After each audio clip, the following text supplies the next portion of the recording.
Buenas noches, profesor. Quien le habla es la doctora Patricia Calderón Flores, residente de segundo año de cirugía pediátrica del Hospital Daniel Alcides Carrión. Y el día de hoy voy a exponer mi proyecto de telesalud titulado Plataforma Digital para el seguimiento de niños posoperados de atresia de esófago en el Perú. Bueno, comenzamos un poquito con el índice, ¿no? Todo lo que contiene la exposición, comenzando con la introducción, luego la primera fase, que es la evaluación situacional, vamos a la segunda fase, la planificación de la implementación, fase 3, monitoreo, evaluación y mejora continua, y por último, las conclusiones.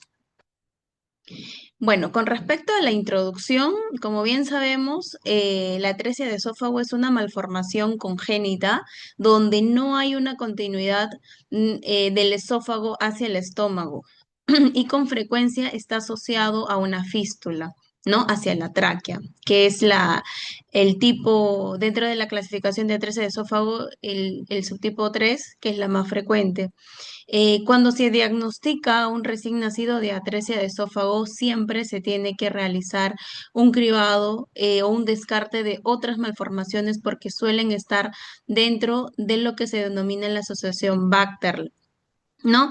Que, como bien conocemos, se está asociado a anomalías vertebrales, atresia anal, malformaciones cardiovasculares, fístulas traqueoesofágicas, ¿no? Atresia de esófago, malformaciones renales y defectos en los miembros tanto inferiores como superiores.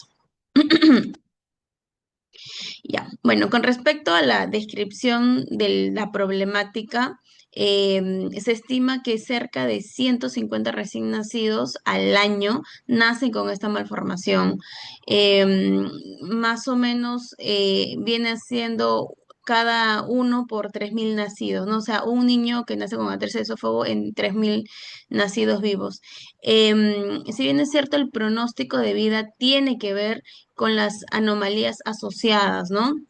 Y obviamente si es que van a haber otras malformaciones asociadas, esto aumenta la mortalidad que puede llegar hasta el 20%. Los pacientes pediátricos pueden requerir más de una cirugía o procedimientos quirúrgicos bajo anestesia. Y dentro de las complicaciones postoperatorias se encuentra la estenosis esofágica, la dismotilidad esofágica, reflujo gastroesofágico, y esto, el reflujo gastroesofágico lo vemos incluso hasta años después, o sea, el tratamiento del reflujo se da por bastante tiempo, incluso años. Traqueomalacia, ¿no? Entonces, por lo que estas complicaciones van a requerir un manejo postquirúrgico, no un control ya después de la cirugía. Em, Obviamente el manejo va a requerir de centros donde tengan el servicio de cirugía pediátrica y muchos lugares no lo tienen, ¿no? Es más, la mayoría de centros está centralizado en las grandes ciudades y muchos lugares no cuentan con este servicio, ¿no? Por lo cual la familia tiene que tiene que viajar cada cierto tiempo en busca de de este servicio, ¿no? En busca del cirujano pediatra para que pueda tratarlo, ¿no? Porque, como bien decía, estos niños llevan tratamiento de larga data y sí o sí necesitan un control porque si no van a estar propensos a tener estas complicaciones, como bien mencionaba, el cual esto genera un impacto económico. A veces muchas personas son de bajos recursos, entonces esto sí les va a generar un impacto. Y bueno, obviamente en las zonas rurales no hay dificultades en la accesibilidad, la falta de insumo o personal no capacitado, ¿no? Como bien mencionaba. Ya, entonces la justificación de este proyecto es justamente eso, ¿no? La falta de acceso en zonas rurales. La escasez de especialista con experiencia en cirugía pediátrica hace que sea difícil el manejo postoperatorio, aumentando el riesgo de complicaciones. O sea, después de la cirugía, que es la anastomosis de la parte proximal y distal del esófago, hay un tiempo de recuperación. Incluso estos pacientes tienen varias semanas de hospitalizados y ya después de eso tienen que seguir ciertos cuidados que obviamente se le explica a los papás, pero después de eso el control, al menos en el primer año, ¿no? Tiene que ser un poquito más continuo hasta que luego ya se haga los controles más espaciados, ¿no? Entonces, esto obviamente, la escasez de especialistas hacen que incluso muchas familias tengan que mudarse o venir a las grandes ciudades, ¿no? Entonces, esto es justamente una de las justificaciones de este proyecto. Otro, implementar un sistema de telesalud que permita capacitar al personal médico rural para que se pueda brindar un mejor control de atención, ¿no? Además, brindar orientación a los familiares, mejorando así la calidad de los pacientes. Obviamente no todas las personas van a poder salir de su comunidad, salir de su casa para buscar acceso al cirujano pediatra. Entonces, justamente la idea es capacitar al médico que sí se encuentra cerca y al menos tener una noción, ¿no? O más que nada vigilar estos signos de alarma que nos puedan hacer pensar de que sí se está teniendo una complicación postquirúrgica. Y bueno, obviamente este proyecto va a traer consigo una reducción en los traslados y costos innecesarios, ¿no? Porque muchas veces se puede descartar que sea algo propio de la cirugía o propio de la patología. El otro caso sería diagnosticar a tiempo, ¿no? Alguna complicación e inmediatamente referirlo a un centro de mayor complejidad. Bueno, un poquito el contexto del proyecto. La implementación del programa de telesalud se alinea con otras prioridades nacionales, ¿no? De acuerdo a la resolución ministerial 194 del 2024 del MINSA. Esto obviamente va a hacer de que se potencie el recurso humano en salud, que se capacite, ¿no? Y que no sea tan elevada la brecha en este tema de salud. Bueno, con respecto a los términos, algunas definiciones que tenemos que tener en cuenta, bueno, telesalud, como bien sabemos, es un servicio de salud a distancia brindado por un personal de salud que obviamente está dada a través de ciertos aparatos electrónicos como las computadoras, teléfonos, ¿no? Permitiendo que los centros de salud de primer nivel se conecten con hospitales o institutos de mayor complejidad. Teleconsulta, que es la consulta a distancia brindada por un personal de salud a otro mediante el uso de la tecnología. Diferencia con teleorientación, ¿no? Que son acciones de un personal de salud mediante el uso de la tecnología para proporcionar consejería, asesoría, promoción, recuperación o rehabilitación. Tecnología de información y comunicación, básicamente un conjunto de herramientas y recursos que van a permitir el procesamiento, almacenamiento, transmisión y compilación de información. ¿No? Y algunas definiciones, por ejemplo, qué es una fístula traqueoesofágica, que es más que nada una abertura anormal en uno o más lugares, ¿no? Entre el esófago y la tráquea. Traqueomalacia, que es una afección respiratoria caracterizada por la debilidad y flacidez de los cartílagos de la tráquea, provocando su colapso parcial o total durante la expiración, ¿no? Y bueno, obviamente esto se va a ver o se descarta mediante un procedimiento que se hace bajo anestesia, ¿no? Por eso decía que después de la cirugía necesitan exámenes, incluso procedimientos. Y la estenosis esofágica, que es un estrechamiento anormal del esófago. Ya. Con respecto a la evaluación situacional, vamos a tener acá la formación del equipo de trabajo que va a estar conformada y liderada por el cirujano pediatra, que obviamente va a tener a su cargo a los médicos residentes de la especialidad, van a trabajar de la mano con las licenciadas de enfermería, nutricionistas, ¿no? Porque como es una enfermedad crónica, vamos a decirlo así, el postquirúrgico dura bastante tiempo, bastante años, y estos niños, pues al inicio van a recibir incluso nutrición parenteral, ¿no? Entonces corren el riesgo de desnutrición. Entonces, este es por eso que ahí la nutricionista tiene que ser ahí también clave, ¿no? Para que luego en el control del peso y la talla no se ve afectada. Gastropediatría también, como bien mencionaba, hay complicaciones respiratorias, entonces también tiene que entrar ahí el neumopediatra, ¿no? Y bueno, los técnicos de enfermería y los ingenieros de informática también que van a implementar el, van a implementar la plataforma. eh, Identificación del público objetivo, bueno, vamos a tener a los usuarios directos que van a ser o que vienen siendo los padres, los cuidadores de los pacientes posoperados de atresia y que obviamente tienen un acceso limitado a un establecimiento de mayor complejidad. Profesionales de la salud que laboren en establecimientos de salud en zonas alejadas, ¿no? Y bueno, los usuarios indirectos que vienen siendo los pacientes, los mismos pacientes posoperados, los médicos residentes y cirujanos pediatras encargados del monitoreo y el área de estadística y software capacitado para el uso de la tecnología.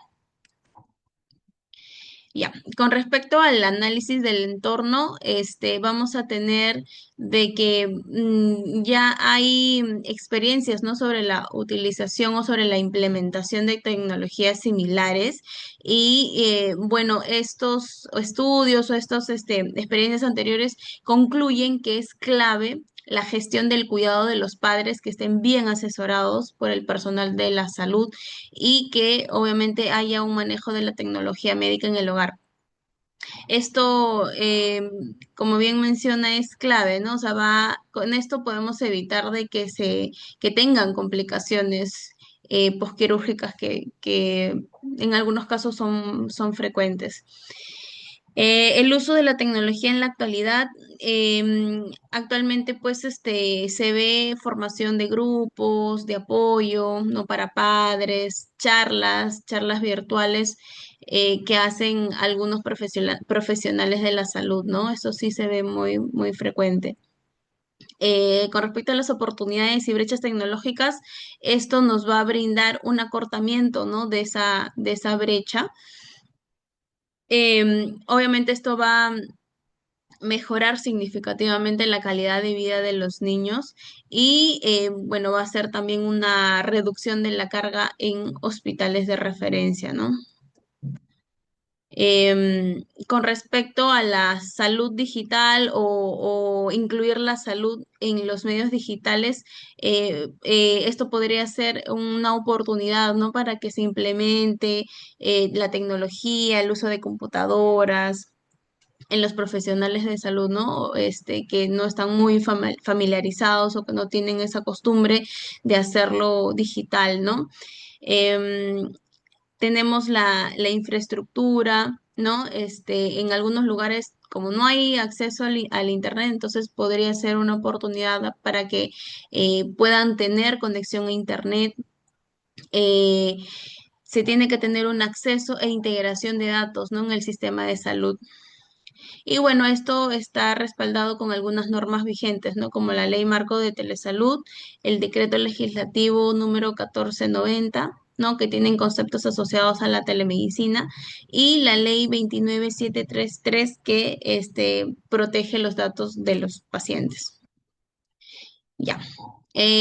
Con respecto a los retos de este proyecto, definitivamente la infraestructura tecnológica en el Perú tiene muchas diferencias significativas, ¿no? Tanto en la zona urbana y rural, definitivamente esto sí va a ser un reto, pero pues se puede lograr, ¿no? Al menos de poco a poco.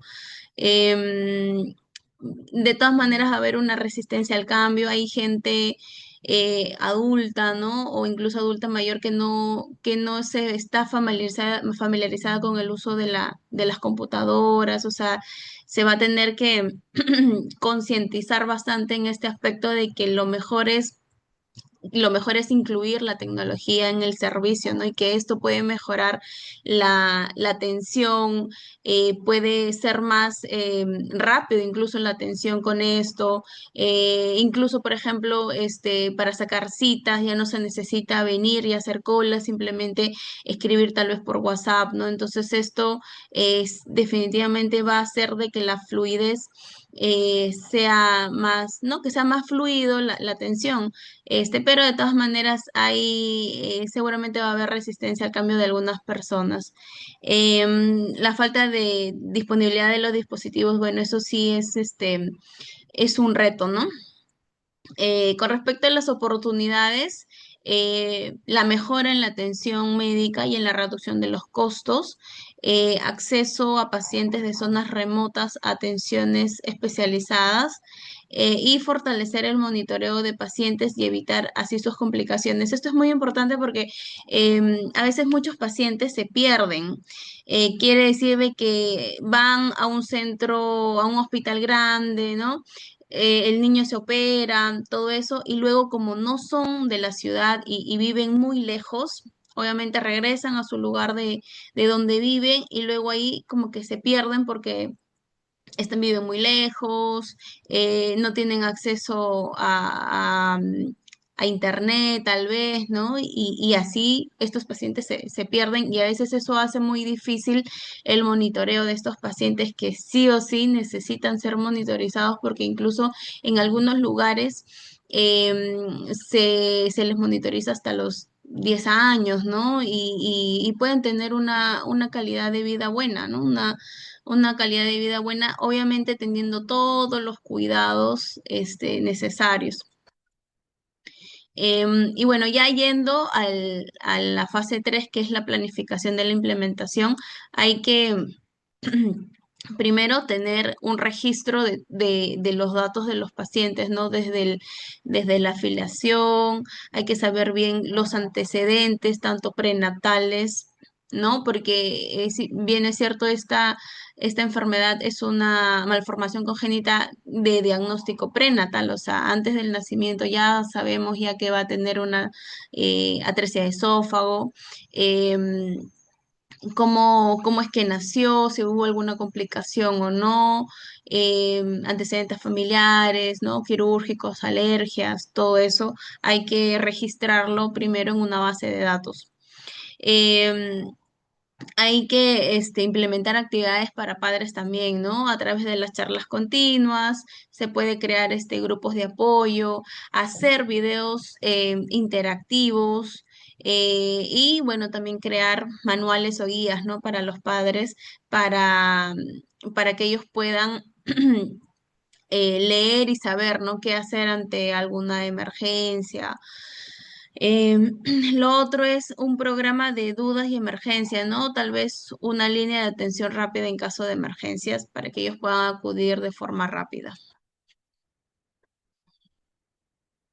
Bueno, un cronograma de actividades también en donde esto se ha realizado por etapas, ¿no? O sea, por actividades. Primero, saber bien o la formación del equipo, qué profesionales de salud van a estar incluidos ahí, la instalación y prueba de la plataforma, ¿no? También, después de esto, obviamente hay que hacer una retroalimentación, hay que probar la plataforma y si es que hay algunos ajustes que hacer, bueno, va a haber una etapa para reajustes, y luego la revisión conjunta incluso con algunos pacientes, familiares de pacientes, ¿no?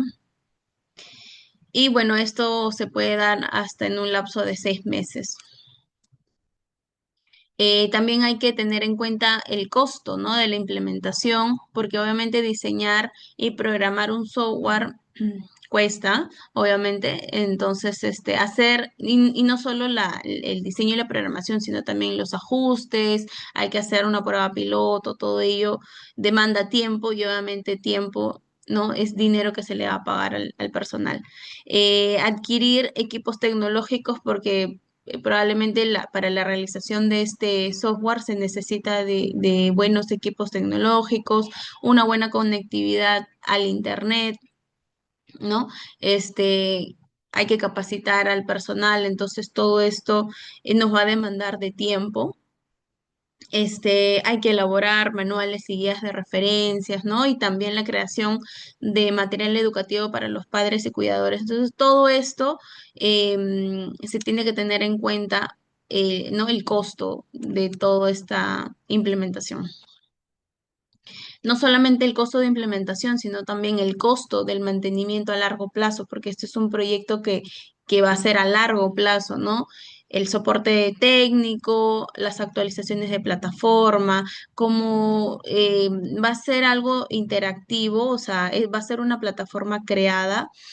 em, si es que hay en el transcurso del tiempo algunas mejoras, obviamente se va a tener que hacer reajustes, ¿no? Entonces tiene que haber una persona justamente encargada de esto. Se puede hacer capacitaciones, se tiene que hacer, mejor dicho, capacitaciones continuas al personal, porque si hay alguna actualización, pues hay que capacitar al personal. Se puede hacer también encuestas de satisfacción a los pacientes, a los cuidadores y al personal médico. Y bueno, las fuentes de financiamiento, los fondos públicos, ¿no? Y del apoyo del gobierno. Se puede hacer algunos convenios con universidades y algunos centros de investigación y bueno, por último, participación del sector privado, ¿no? Pero obviamente esto lo tiene que subvencionar el Estado, ¿no? O el gobierno regional. Hay que tener en cuenta la seguridad y protección de datos, ¿no? De los pacientes porque sabemos que estos datos son privados y hay que tener en cuenta ello también. Hay que tener algún plan de contingencia en caso de filtración de datos o ciberataques. Eso hay que tenerlo bien, bien planteado, ¿no? Que el uso o el acceso a estos datos sea limitado, ¿no? Que solamente unas cuantas personas tengan acceso a esto para obviamente limitar, ¿no? Y que por ahí no se vaya a filtrar algún dato. Y obviamente el consentimiento informado de los padres que van a acceder al monitoreo.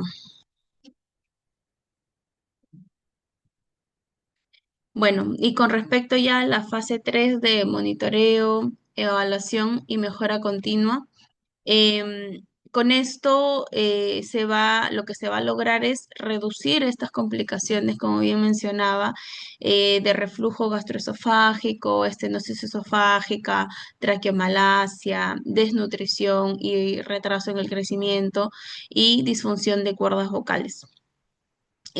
Satisfacción de la familia y personal de salud mediante encuestas, ¿no? De percepción sobre la accesibilidad y utilidad del programa.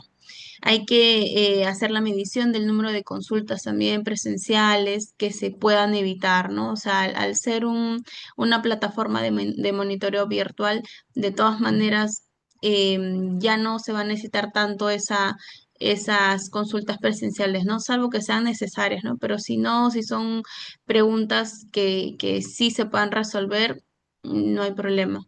Evaluación del conocimiento adquirido, ¿no? Por el personal de salud mediante cuestionarios y pre y post capacitación. También podemos usar indicadores tanto de estructura, indicadores de proceso e indicadores de resultado. Dentro de los indicadores de estructura tenemos la disponibilidad de la plataforma de telesalud, la infraestructura tecnológica, capacitación del personal, la accesibilidad del sistema. Dentro de los indicadores de proceso tenemos la frecuencia, ¿no? Hay que medir la frecuencia de consultas virtuales, el tiempo de respuesta de atención también se puede medir, en la participación de cuidadores y pacientes, en la evaluación de la calidad y de la atención. Y con respecto a los indicadores de resultado, Obviamente hay que medir la reducción de las complicaciones, la disminución de traslados innecesarios y la mejora en la adherencia al tratamiento, ¿no? Por último, la percepción de mejora en la calidad de vida de los pacientes. Y bueno, y por último, y para finalizar, con todo este proyecto, lo que se quiere obviamente es mejorar el acceso a la atención especializada, la reducción de complicaciones y mejora en la calidad de vida de estos pacientes, un fortalecimiento en la capacitación del personal de salud, la optimización de recursos y la importancia de la inclusión y equidad en salud. Y bueno, eso ha sido todo, toda mi exposición. Gracias.